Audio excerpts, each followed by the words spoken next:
कांग्रेस के पूर्व मुख्यमंत्री दिग्विजय सिंह ने पत्रकारों से चर्चा के दौरान कहा कि भारतीय जनता पार्टी के पास केवल एक ही एजेंडा है।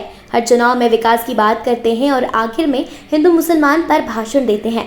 कहते हैं हिंदू धर्म खतरे में है और आरएसएस के प्रमुख मोहन भागवत कहते हैं कि हिंदू मुसलमान का डीएनए एक है। दिग्विजय सिंह ने कहा कि अगर डीएनए एक है तो लव जिहाद क्यों हो रहा है, इसकी क्या आवश्यकता है। वहीं यूपी बिहार चुनाव ओवैसी के सवाल पर दिग्विजय सिंह ने कहा कि कांग्रेस पर राष्ट्रद्रोह का मुकदमा लग जाता है लेकिन ओवैसी पर नहीं लगता है।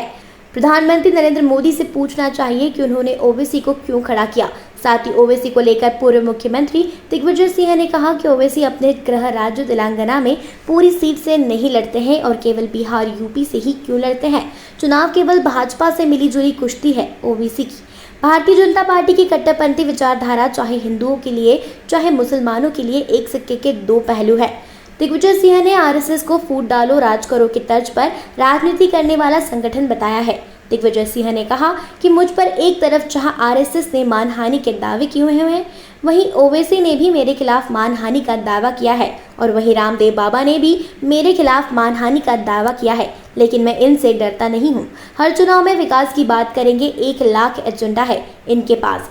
हिंदुओं को बरगलाते हैं एक और मोहन भागवत कहते हैं कि हिंदू मुसलमान का डीएनए एक है। अगर डीएनए एक है तो लव जिहाद की क्या ज़रूरत है। वहीं कश्मीर के मामले को लेकर कहा कि 370 के खिलाफ बोलने पर पूरी भाजपा मेरे खिलाफ हो गई। उसके ठीक एक हफ्ते बाद भाजपा के खिलाफ बयानबाजी हो रही थी। ओवैसी जो है अपना गृह राज्य तेलंगाना में सारी सीटों पे क्यों नहीं लड़ते? वहां क्यों नहीं लड़ते? बिहार में क्यों लड़ते हैं? यूपी में क्यों लड़ेंगे?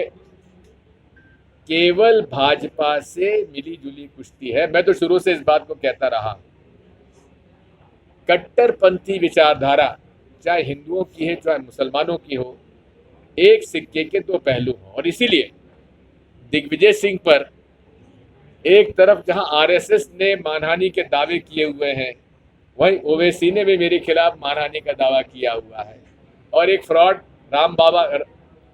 रामदेव ने भी किया हुआ है।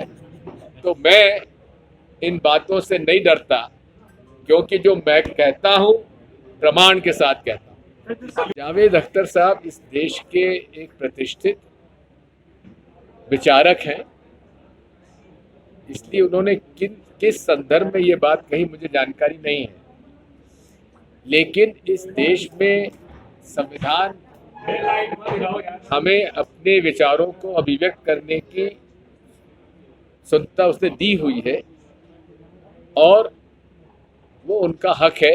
आप उनसे सहमत हो ना हो, लेकिन आपको ऐसा कोई काम नहीं करना चाहिए जिससे कि जिस प्रकार का मैंने पढ़ा, एक कोई भारतीय जनता पार्टी के प्रवक्ता है, वो कह रहे हैं हम उनकी फिल्म ही दिखाने देंगे। भाई कौन से कानून में आप रोकेंगे, जरा बता दीजिए। वैसे आपने संपत सरल जी का नाम सुना है, व्यंग्यकार का? उन्होंने बड़ी अच्छे तरीके से परिभाषित किया है तालिबान को। एक इक्वेशन दिया है, राजनीति प्लस धर्म इज इक्वल टू तालिबान।